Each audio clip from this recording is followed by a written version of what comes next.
नमस्कार, भाग्यश्रीज किचनमध्ये आपल्या सर्वांचं स्वागत आहे। आज पाहणार आहोत आपण नारळाची चटणी, जी डोशांसोबत किंवा आप्यांसोबत खाल्ली जाते। मी एक नारळ फोडून त्यातील खोबरे कट करून घेतलेले आहे। आता हे खोबरे आपल्याला छोट्या छोट्या तुकड्यांमध्ये कट करायचे आहे। हे पहा, मी कट करून घेतलेले आहे। आता एका गॅसवर मी पॅन ठेवून त्यामध्ये तेल टाकले आहे। त्यामध्ये मी आता आले, लसूण आणि चिंच टाकून चांगल्या पद्धतीने परतून घ्यायचे आहेत। त्यामुळे आपली चटणी खूप छान आणि टेस्टी बनते। आता हे सर्व पदार्थ आपल्याला छान पद्धतीने परतून घ्यायचे आहे। 2 मिनिट परतून झाल्यानंतर आपल्याला यामध्ये शेंगदाणे टाकायचे आहे। शेंगदाणे आपल्या आवडीनुसार कमी जास्त करू शकतो।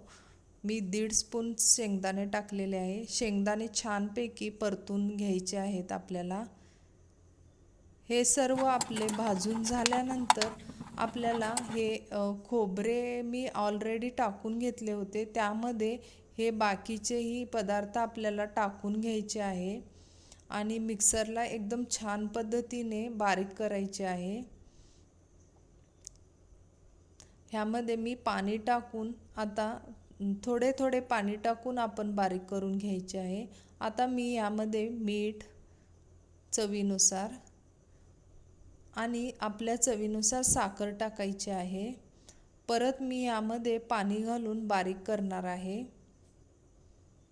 हे पहा, एकदम छोटे झाले। आता ह्यामध्ये मी एक मिरची टाकलेली आहे। हे परत आपल्याला मिक्सरला लावून छान पद्धतीने मी बारीक करून घेतलेले आहे।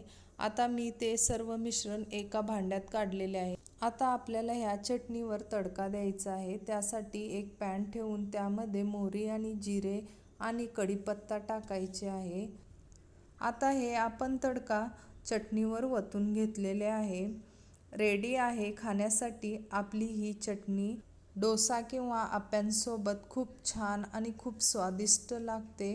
वेगळ्या पद्धतीचे आहे। नक्की आपण सर्वांनी करून पहा। आवडल्यास चॅनलला लाईक आणि सबस्क्राईब करायला विसरू नका। पुन्हा भेटूया अशाच नवनवीन रेसिपीसोबत। धन्यवाद।